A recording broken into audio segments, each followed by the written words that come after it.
Chers frères et sœurs en Jésus-Christ, chers amis internautes, vous tous qui nous suivez à travers les réseaux sociaux depuis chez vous, c'est Pâques aujourd'hui.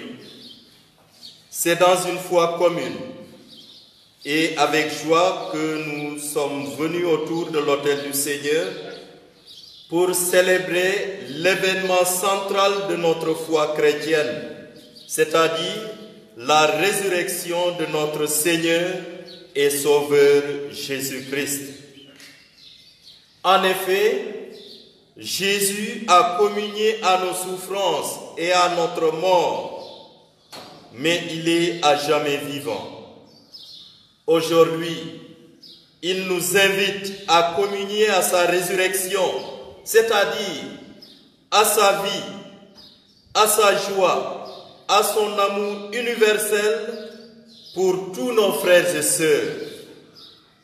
La vie est ainsi plus forte que la mort, l'amour plus fort que le mal. Oui, frères et sœurs, après 40 jours de préparation, nous voici parvenus à la célébration de Pâques dans un contexte insolite et pour cause. C'est une fête qui se renouvelle d'année en année. Il est important pour nous de tout faire pour en comprendre la signification. Au départ, Pâques, c'est la fête du passage. Elle nous rappelle qu'à l'époque de Moïse, le peuple hébreu a été libéré de l'esclavage d'Égypte. Il a passé la mer Rouge pour s'acheminer progressivement vers la terre promise. Et au matin de Pâques, nous fêtons le Christ qui est passé de la mort à la vie, nous accordant ainsi le salut. Oui, sauvés, nous le sommes. Mais pour s'en convaincre, il est nécessaire de connaître, il est nécessaire de comprendre, de fréquenter le Christ, de le suivre, de prier. L'Évangile nous montre les réactions des témoins, des premiers témoins de la résurrection devant le tombeau vide. D'abord, Marie-Madeleine pense qu'on est venu voler le corps de son Seigneur.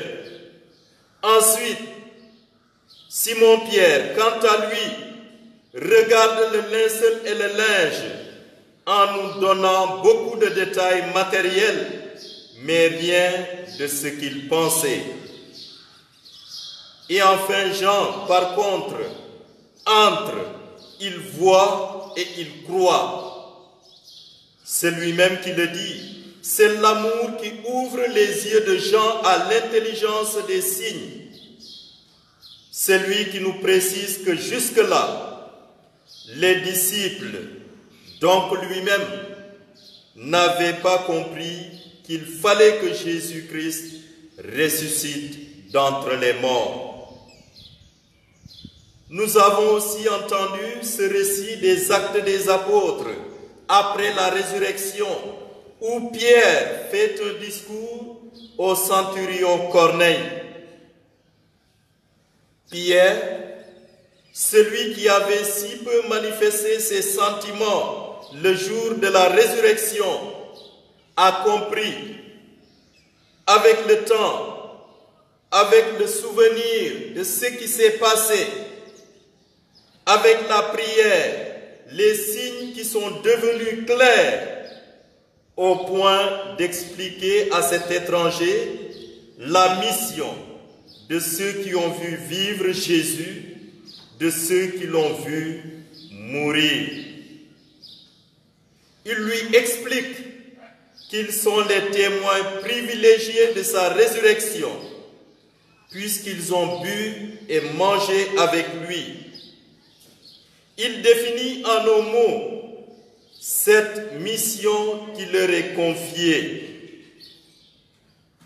Forts de leur expérience de compagnonnage avec Jésus, ils doivent témoigner que tout homme qui croit en ce Jésus ressuscité reçoit par lui le pardon de ses péchés. L'évangile de la résurrection et les actes des apôtres sont profondément liés l'un à l'autre, car sans la résurrection, il n'y aurait rien eu à raconter après. Ce que l'on en connaît, ce sont les effets. À certains témoins privilégiés, ce corps, ce Jésus crucifié est apparu. Il nous montre Jésus d'une nature différente. Il apparaissait et disparaissait, mais c'est cette nature est aussi la même que la nôtre, puisqu'il mangeait et buvait avec eux. Et puis, il leur a fait connaître la troisième part du Dieu unique, c'est-à-dire l'Esprit Saint, ce souffle qui leur donne toutes les audaces. Ces différents éléments, frères et sœurs, ont fait comprendre aux apôtres que ce Jésus, cet homme qu'ils avaient suivi, n'était pas seulement un homme, mais qu'il était Dieu, et que ce Dieu, par sa mort et sa résurrection, venait sauver tous les hommes. La célébration de la Pâque aujourd'hui en 2020, malgré la situation que nous vivons, que le monde entier est en train d'expérimenter,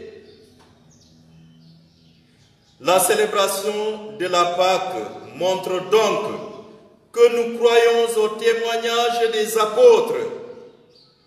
Nous croyons que le Christ est ressuscité.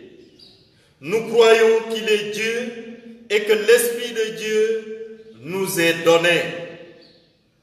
Nous y croyons comme Jean, lorsque l'amour de Dieu lui ouvre les yeux à l'intelligence des signes.